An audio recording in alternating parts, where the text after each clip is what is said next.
Assalamualaikum warahmatullahi wabarakatuh. Selamat datang Bu Diana. Ya, Masya alhamdulillah. Allah. Saya belum bisa share screen ya. Mungkin Gitu. bisa settingnya diubah ke multiple attendees can share gitu. Iya, Ini sudah. nggih. Oke, nggih sampun. Monggo Bu Ya. Diana, sang Nggih. guru kita pada sore hari ini. Kita bersiap ini Bu untuk bisa Nggih. diskusi Bentar. panjang dan tentang bagaimana mendampingi anak-anak cita-cita besar Nggih. ini. Saya Oke. sudah ini. Bu Diana langsung mawon, saya Nggih. persilahkan. Bisa didengar dengan baik ya suara saya ya? Bisa ya? Nggih. Oke, matur nuwun. Assalamualaikum warahmatullahi wabarakatuh. Selamat sore Bapak Ibu, semoga kabar baik semuanya. Perkenalkan saya Diana Setiawati, sehari-hari saya mengajar di Fakultas Psikologi UGM. Saya juga tim pendiri SMA Masa Depan. Saya juga ya banyak belajar lah bersama banyak teman di urusan mental health, pendidikan, dan ketahanan keluarga gitu. Sekarang sebelum kita mulai, boleh nggak saya bertanya, ibu-ibu, bapak-bapak bisa menjawab di chat ya, kan ini bisa di chat, apa kira-kira keinginan Bapak Ibu, pengennya anaknya itu menjadi apa gitu, ya. Boleh ngetik di sini, di chatting, yuk monggo, di kolom chat.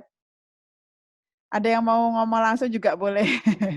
Monggo, apa ya Bapak Ibu yang Bapak Ibu itu berharap anak-anak itu menjadi apa gitu ke depan gitu. Ya, monggo menjadi bermanfaat. Oke. Terus yang lain monggo. Bapak Ibu silahkan bergabung. Sekaligus biar Bu Yuning absen siapa yang hadir. Ya, ada lagi yang pengen corona sirna terus sekolah lagi, bisa berperan untuk peradaban, Masya Allah. Menjadi anak soleh, sukses dunia akhirat, mandiri, menjadi ahli Quran.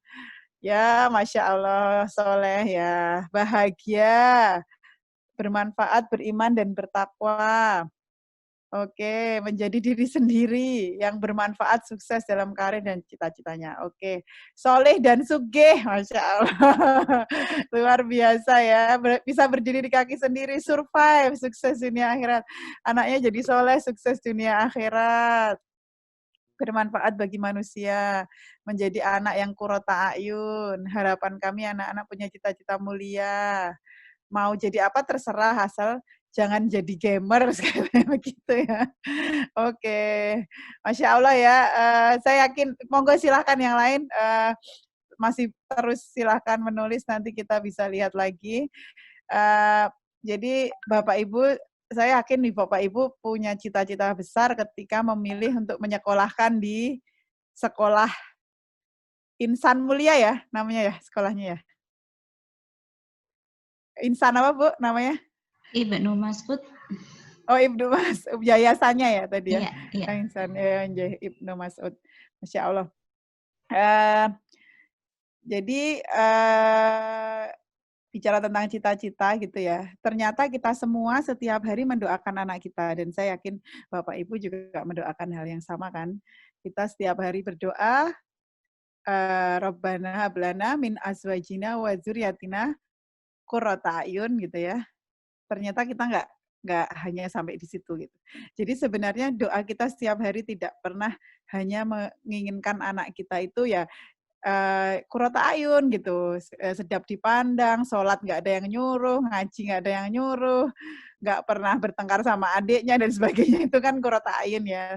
Ternyata nggak cuma itu, tapi cita-cita besar kita ternyata kita lantunkan dalam doa kita sehari-hari, waja'alna lil muttaqina imama gitu ya. Dan jadikanlah mereka itu pemimpin orang-orang yang mutakin gitu, Masya Allah gitu ya. Jadi kita itu sebenarnya punya cita-cita sangat besar gitu, yang anak kita ternyata nggak cukup cuman soleh gitu, tapi dia itu juga harus menjadi atau bermanfaat untuk umat, untuk orang-orang mutakin kayak gitu ya. Dan itu setiap hari sudah kita minta gitu ya. Dan salah satu wasilah terkabulnya doa itu kata para ustadz kan juga usaha kita untuk mewujudkannya gitu ya. Dan itu yang akan kita uh, ceritakan hari ini gitu.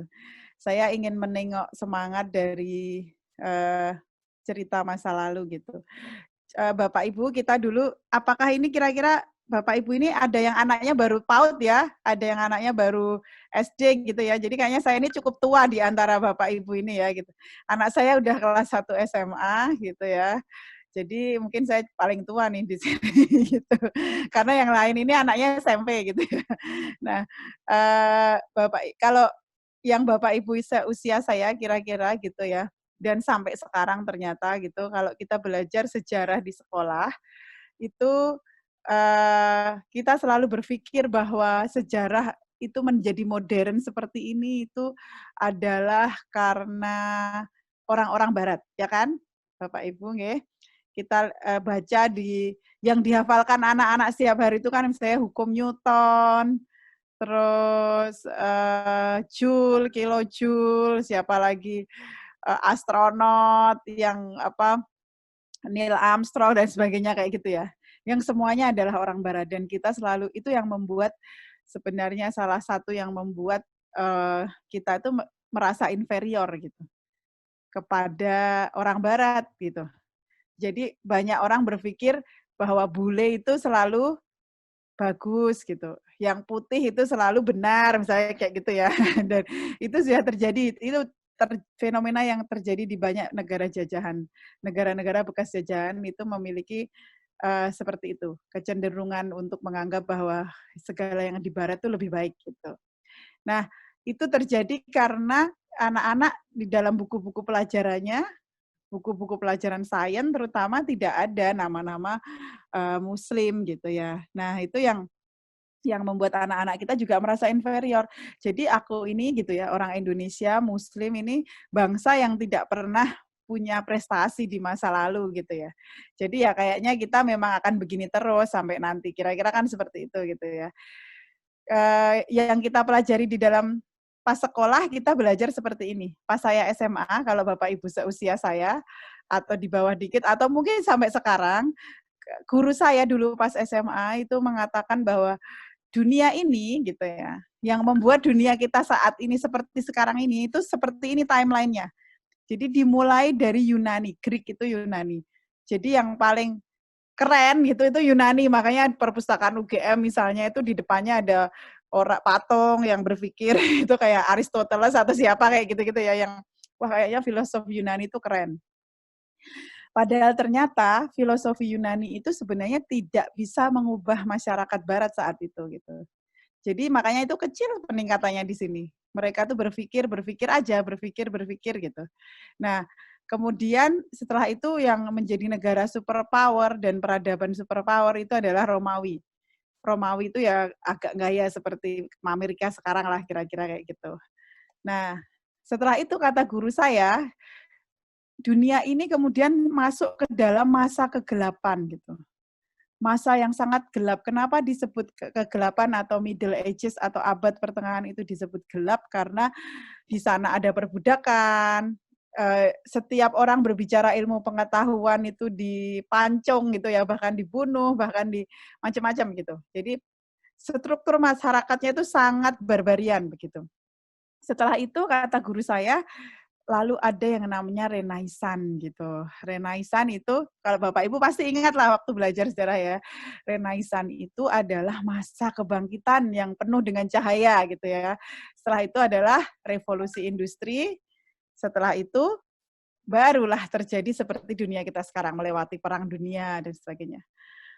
Waktu itu saya sering bolos waktu SMA ya Bapak Ibu, jadi saya nggak cukup kritis gitu. Jadi biasanya kadang-kadang catatan sejarah ini ya juga cuma ngepek punya catatan temannya gitu ya. Jadi kita nggak sempat mikir gitu ya, kenapa ya? Padahal kalau dilihat-lihat ini kan aneh banget gitu. Masa sih ada peradaban yang ada masyarakat yang jatuh banget ke dalam lorong yang sangat dalam gitu ya, perbudakan, pokoknya tatanan sosial yang rusak dan sebagainya, kok tiba-tiba bisa bangkit tanpa ada apa-apa gitu. apa? Pasti ada sesuatu seharusnya yang terjadi di sini gitu ya. Baru setelah saya ke Australia, eh, saya suatu hari saya menonton TV Australia. Di situ TV itu ya kayak TV TV ya mungkin RCTI atau Metro TV semacam gitulah. Dia bikin film dokumenter. Film dokumenter itu saya ke Australia ini sekolah ceritanya. Jadi saya tinggal di sana. 5 tahun itu saya banyak melakukan perenungan gitu ya karena atau mendapatkan banyak insight. Uh, Filmnya dia memutar sebuah film dokumenter judulnya From East to West.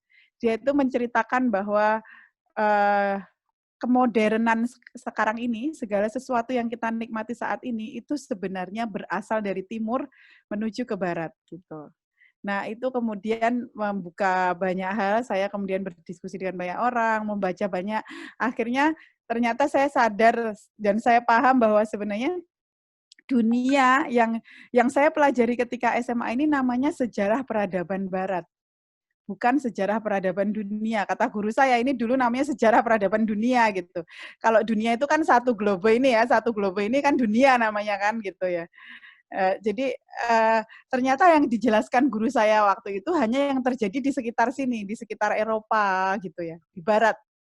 Sementara apa yang ketika di dunia barat ini terjadi sesuatu di sebelah timur gitu ternyata ada sesuatu yang lain gitu. Nah, ternyata saya baru tahu inilah yang disebut sejarah peradaban dunia. Bukan yang tadi, kalau yang tadi yang saya pelajari di sekolah tadi, itu namanya sejarah peradaban barat. Ternyata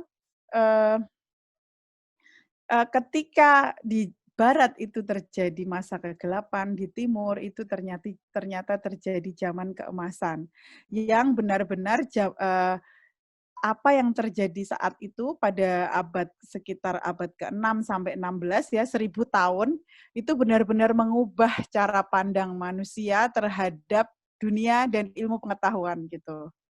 Dan itu adalah peradaban Islam gitu. Itu dimulai dari turunnya seorang rasul yang membawa pencerahan gitu ya. Kemudian rasul ini bisa mengubah generasi jahiliyah menjadi generasi terbaik. Setelah itu Islam berkembang sampai kemana-mana gitu ya. Ketika urusan Islam itu masih ada di Madinah dan Rasulullah masih ada, segala sesuatu bisa ditanyakan kepada Rasulullah gitu ya. Sehingga urusan pemenuhan syariat itu mudah. Ketika Islam semakin jauh sampai ke barat, sampai ke Eropa, bahkan di Eropa itu ada musim-musim ketika misalnya musim dingin, itu matahari hanya muncul 2 jam. Ada negara-negara tertentu yang mataharinya cuma 2 jam. Jadi mereka berangkat kerja itu masih gelap, karena jamnya udah jam 8 misalnya ya, mereka berangkat itu gelap. Nanti pas jam makan siang itu matahari muncul 2 jam aja, habis itu gelap lagi, mereka pulang pas gelap lagi gitu ya. Itu terjadi gitu. Nah, kalau seperti itu kemudian ada banyak masalah kemudian bagaimana umat Islam yang ada di negara-negara di berbagai belahan dunia ini tadi mengamalkan syariat ya. Bagaimana mereka sholat, bagaimana mereka menentukan jam sholat, bagaimana mereka menentukan arah kiblat, bagaimana mereka pergi ke Mekah untuk berhaji. Nah, hal-hal seperti itu benar-benar memancing lahirnya ledakan ilmu pengetahuan di masa kejayaan Islam ini. Dan kuncinya adalah mereka itu memahami Quran dan kemudian mereka menangkap isyarat-isyarat yang ada di Quran itu untuk mengembangkan ilmu pengetahuan. Nah, kemudian di UK di Manchester itu ada seorang profesor namanya Salim Al-Hasani, beliau menuliskan dan membuat gerakan namanya 1001 invention atau 1001 penemuan, 1001 invention. Di sini beliau bersama teman-teman di sana yang didorong atau disengkuyung juga oleh Pangeran Charles misalnya gitu ya.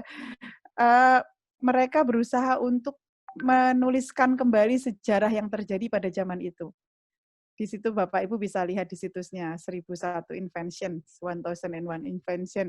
Banyak yang jelaskan di situ gitu. Dan beliau kita udah diskusi, kami dari tim SMA Masa Depan diskusi dan banyak meminta nasihat pada beliau. Beliau mengatakan salah satu kuncinya adalah umat Islam saat itu gitu ya.